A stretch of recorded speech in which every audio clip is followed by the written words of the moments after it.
Hello and welcome back to another exciting episode. Today we are at Plimoth Patuxet.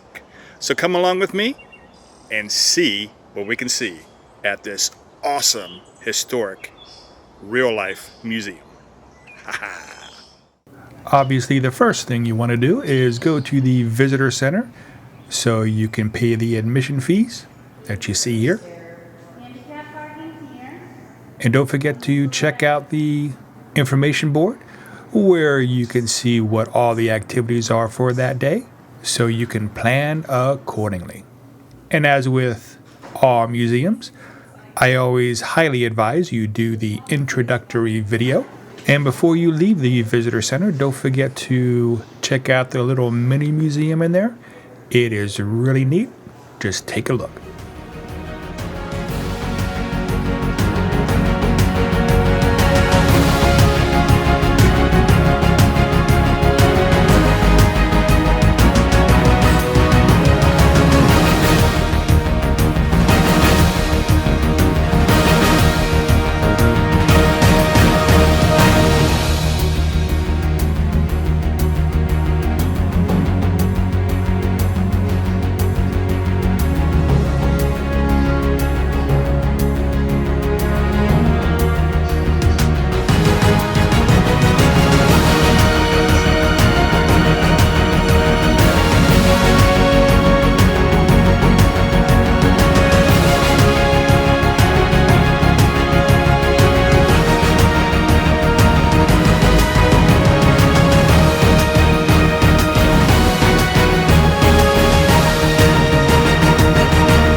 They do have handicap available restrooms as well as a small snack area and places for you to sit down and eat.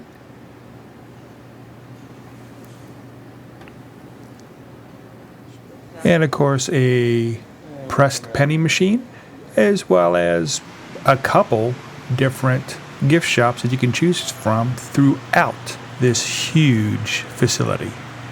And speaking of which, don't forget to get your free map, because you are going to need it, as there are many different sections spread out all over the acreage here, starting off with her own craft center.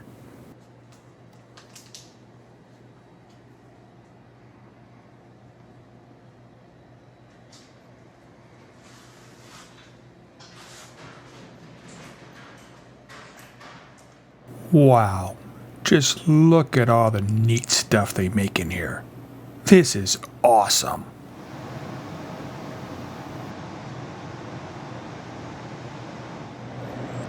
Oh, they also have a little snack bar in here as well, and their own specialty gift shop, if you're interested. And don't forget to check out the humoral gardens, where they made their herbal-based medicines that have to take care of the more basic ailments of the village. And speaking of the 17th century English village, I'm going to let my friend Davis tell you a little more about it. Plimoth Patuxet is a complex of living history museums in Plymouth, Massachusetts, founded in 1947, formerly Plimoth Plantation. It replicates the original settlement of the Plymouth colony established in the 17th century by the English colonists who became known as the Pilgrims. They were among the first people who immigrated to America to seek religious separation from the Church of England.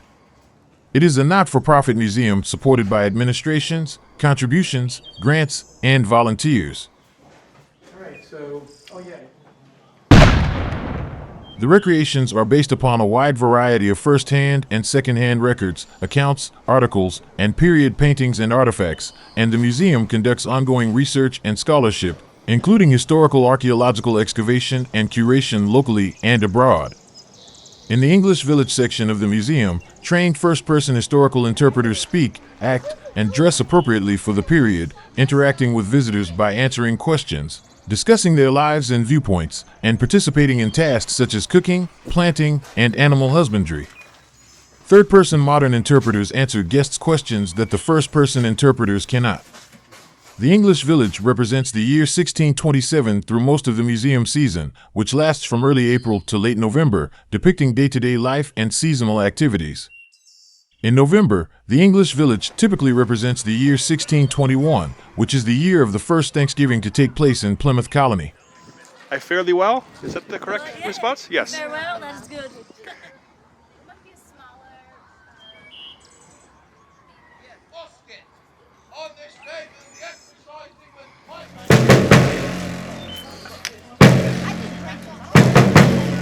Aye, Commander.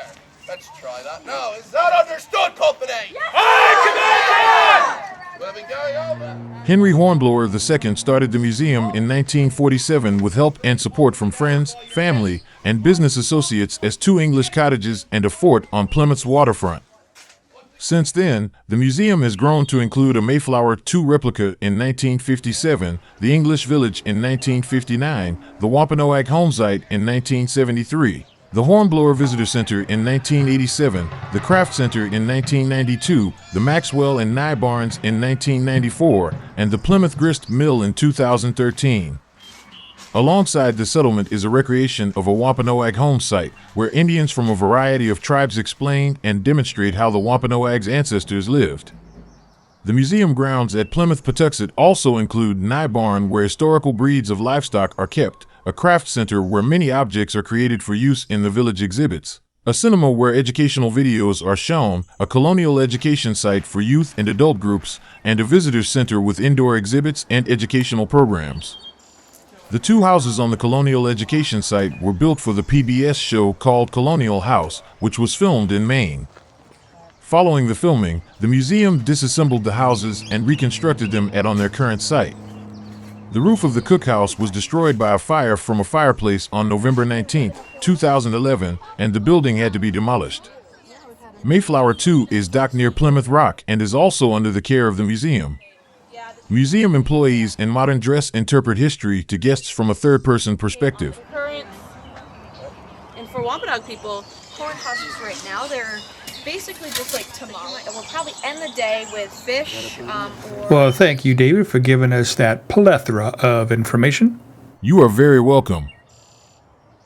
We really enjoyed this museum, and we think you will too. And as always, have a great day.